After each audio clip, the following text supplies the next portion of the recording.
माँ, ये राधिका है, तुम्हारी बहू। राधिका गांव में हॉस्पिटल में नर्स का काम करती है। बस हम दोनों में दोस्ती हो गई और हमने शादी कर ली। राधिका, माँ के पैर छू। अरे चल हट नालायक। अरे मैंने क्या क्या सपने देखे थे कि तेरी शादी किसी अमीर घर में करूंगी और दहेज में लाखों रुपए लूंगी, और तू गांव की इस मामूली लड़की को मेरी बहू बनाकर ले आया। लेकिन बेटे की जिद के आगे सुनीता देवी मजबूर हो जाती है। राधिका सुनीता देवी को फूटी आंख भी नहीं भाती थी। तुम चिंता मत करो भाग्यवान, हम दोनों मिलकर अपनी बहू को इतना सताएंगे कि वो हमसे तंग आकर ये घर छोड़कर चली जाएगी। फिर हम अपने बेटे की शादी किसी बड़े सेठ की बेटी से कर देंगे, ठीक है? अगले दिन सुनीता देवी अपने बेटे का कमरा साफ कर रही होती है। तभी बहू के सामान में उसे एक बड़ी बड़ी मूंछों वाले आदमी की तस्वीर दिखाई देती है और उसके कंधे पर एक बड़ी सी बंदूक टंगी होती है। तस्वीर के नीचे लिखा होता है डाकू मंगल सिंह। ये किसकी तस्वीर है बहू? ये मेरे पिताजी की तस्वीर है। बस फिर क्या था। ये सुनते ही सुनीता देवी के हाथ पैर कांपने लगते हैं। वो भागती हुई सीधा अपने पति के कमरे में जाती है। अरे गजब हो गया जी, गजब। अरे क्या हो गया भाग्यवान? हमारी बहू एक मशहूर डाकू मंगल सिंह की बेटी है। हे भगवान, अब क्या होगा? क्या कहा? डाकू मंगल सिंह? अरे मर गए रे। सुना है वो तो बड़ा ही खतरनाक डाकू है, मारता ज्यादा है गिनता कम है। लोग पुलिस वाले भी उसके नाम से कांपते हैं। अरे सुना है वो तो हर हफ्ते 2-4 लोगों का ऊपर का टिकट कटवा ही देता है। हे भगवान, अब हम क्या करेंगे? ये हमारे नालायक बेटे ने कैसी मुसीबत हमारे गले बांध दी। हाँ वो तो है, अगर हमने बहू को जरा भी तकलीफ दी तो उसका बाप मंगल सिंह हमें गोली से उड़ा देगा। अब जो मैं कहता हूँ उसे ध्यान से सुनो। तुम बहू से बिल्कुल घर के काम मत करवाना, और ध्यान रहे उसे किसी प्रकार की तकलीफ नहीं होनी चाहिए, समझ गई ना? और ऐसा ही होता है। अगले दिन सुनीता देवी रसोई में खाना बना रही होती है कि तभी, ये क्या माँ जी, मेरे रहते आप खाना बना रही हैं? चलिए हटिए, मैं खाना बना देती हूँ। अरे नहीं नहीं बहू, तू यहाँ क्यों आ गई? जा, तू अपने कमरे में जाकर आराम कर, मैं खाना बना लूंगी। सुनीता देवी जिद करके राधिका को भेज देती है।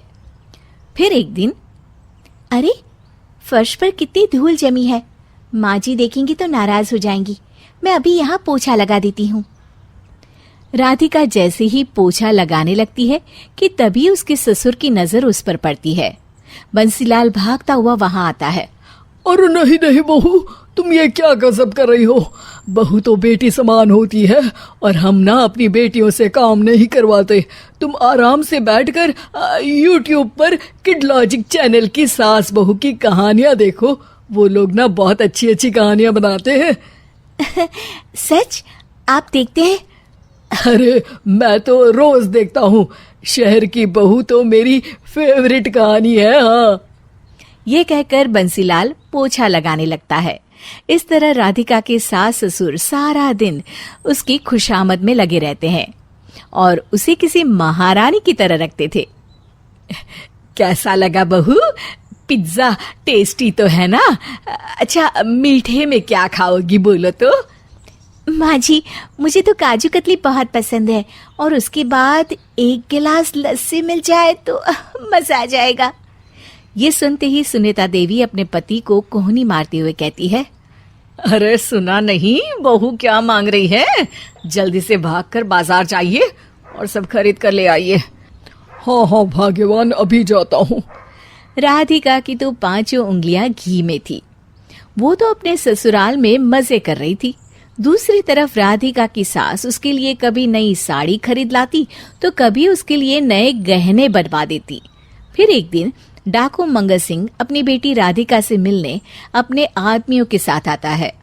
उन सबको देखते ही राधिका के सास ससुर डर के मारे कांपने लगते हैं। मर गया रे, डाकू मंगल सिंह तो सच में कितना डरावना दिखता है, ऊपर से इतनी बड़ी बंदूक लेकर घूमता है। कैसे हैं समधी जी?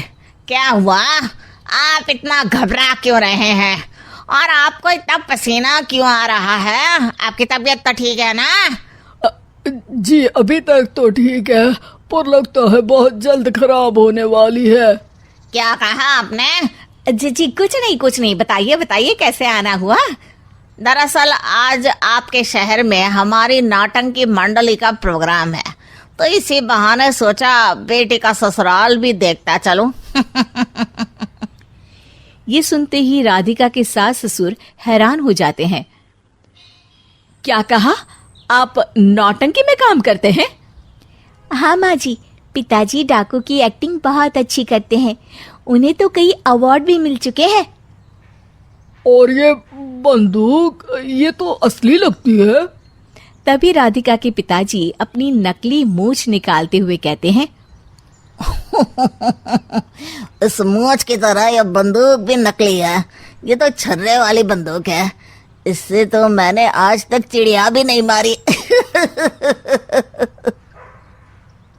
और खोदा पहाड़ निकला चूहा, इसका बाप तो मामूली नौटंकी वाला निकला, और हम इससे डर कर बहू की नौकरों की तरह सेवा कर रहे थे।